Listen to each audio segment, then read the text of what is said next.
This feels almost frightening to do. Not because I'm scared, but because I don't have a lot of memory left on my phone and it could cut off at any time. But one of the things I loved about that whole COVID period was when we first went into lockdown, we really didn't have masks back then. And I loved I bought some bandanas down at, well, I think I had some, but then I bought some at Rite Aid downtown, Palm Springs, and I loved wearing these. I loved going around wearing this. It just made me feel so badass and shit, but of course I was high on crystal meth the whole time because during COVID is when I relapsed.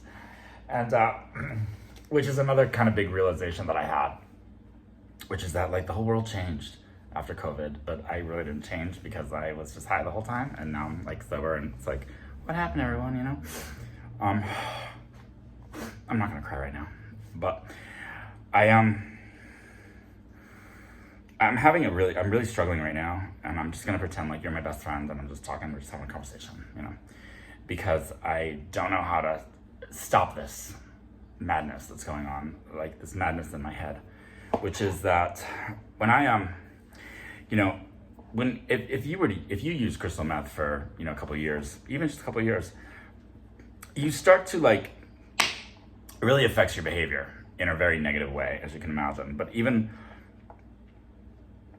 when you're not using it, it still affects your behavior. Is just off. It's just weird what it does. And a lot of the reasons why I kept relapsing a lot of times is because I would just get stuck in this pattern of behavior.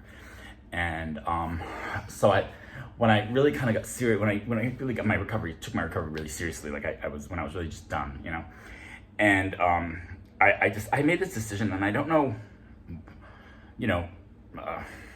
I kind of told myself, okay, I want you to live your life as if you were being watched 24/7, as if people are watching you all the time, you're under surveillance and people are always watching you, and the reason why I did that was because I knew that would affect my behavior. I knew it would impact my behavior in a positive way, that I would stop doing a lot of the old behaviors that I was engaged in, which really just a lot of checking out, watching porn, all the time, which would, not all the time, but, most of the time.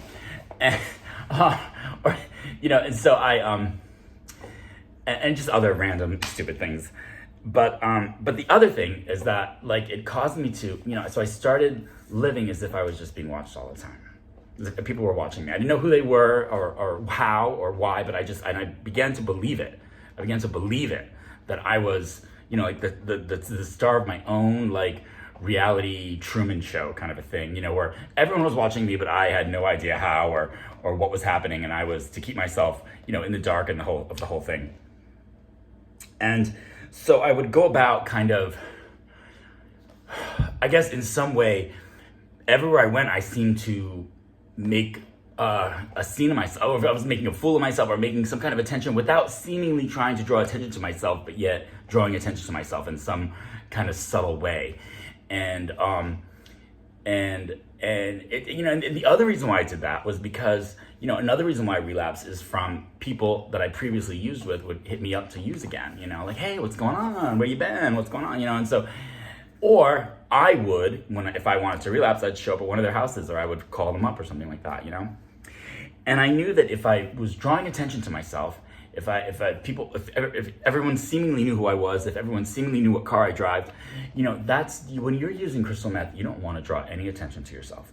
So that would also keep those people away from me. It would be a repellent. Bring attention to yourself as a repellent for drug users. No one calls me anymore. No one wants me over their house. If they're using, they don't want me there. And so it became it just was another way to aid in my recovery. And the thing is that it's worked. Okay, that's the thing. It's worked. Regardless of, I believe it.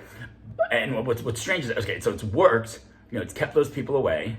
I've changed my behaviors, but now it's okay, how do I get out of this? Because I took it on so much and believed it so wholeheartedly that now it's hard for me to break out of it. It's hard for me to unthink that. It's I don't know how to stop thinking that everyone's watching me all the time, and it's really hard. And I'm feeling it's becoming almost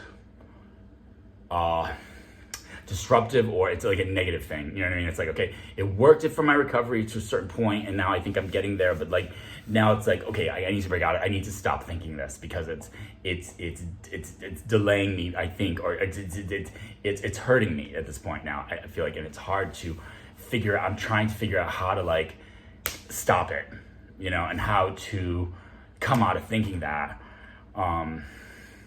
Because it's hard, because it's in a way, it's like I've leaned on it. I've leaned into it and leaned on and believed it wholeheartedly that it's hard to break out of it. And because it's also, you know, it's almost like my own little rehab, my own private rehab, where it's protected me and sheltered me in a way from engaging in certain activities which would normally cause me to relapse, that now it's like I'm almost it's like it's hard. It's like almost like I don't want to not believe it anymore, because then it's like, okay, well, you know, but then it's like but I got to get on with my life in a way, because it's preventing me in some ways from like living my life fully in some ways, because it's kind of like, it's hard to explain. It's totally fucked up. I don't know how to explain it. I don't know how to like explain how to undo this. You know, I don't know how to undo it. And especially because it's worked. It's worked for me. You know, it's worked for me, and it's still working, you know, in the sense that it's keeping me clean, you know, because yeah, I'm not going to engage in certain things if I think people are watching me, you know, all the time. And so, and those are the things that would, you know, cause me to relapse or something, you know. It's like there's certain behaviors that if I engage in once, twice, 3 times, like, oh, I'll keep doing that. Oh yeah, well, I know how to make this better. You know, and then now, you know, that's how that works. And so, and once you get the mind on that track, it's hard to fucking, it's done. You're done. And so,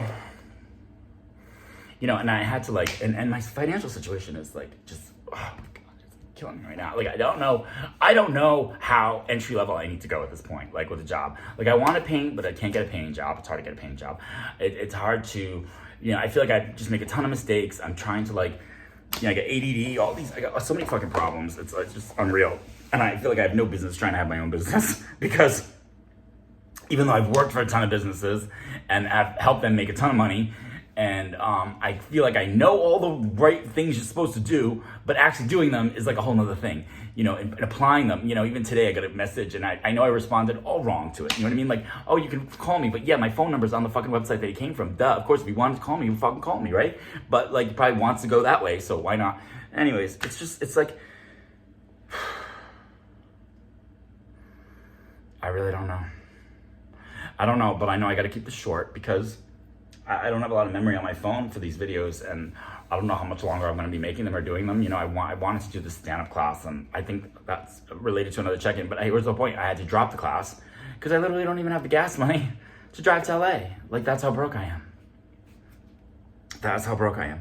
And I don't know, you know, I'm sitting in my apartment. You can't really see it, but I'm just on a blank wall, and I think the whole point is, I don't know where I'm going to be in a few months. I don't know, you know, I put my faith in give my problems to my higher power and all that kind of stuff. But, you know, I don't know what the outcome's going to be. Maybe my higher power doesn't want me living here, and I won't get the rent money, and I will get evicted. Like, I don't know if that's what's going to happen. You know what I mean? But I have to prepare myself for anything.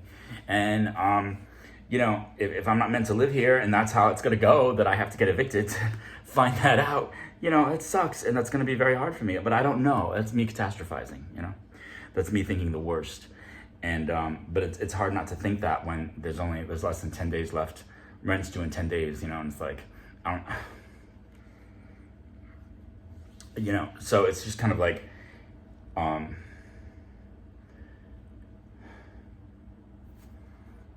don't know. I'm really just kind of like, I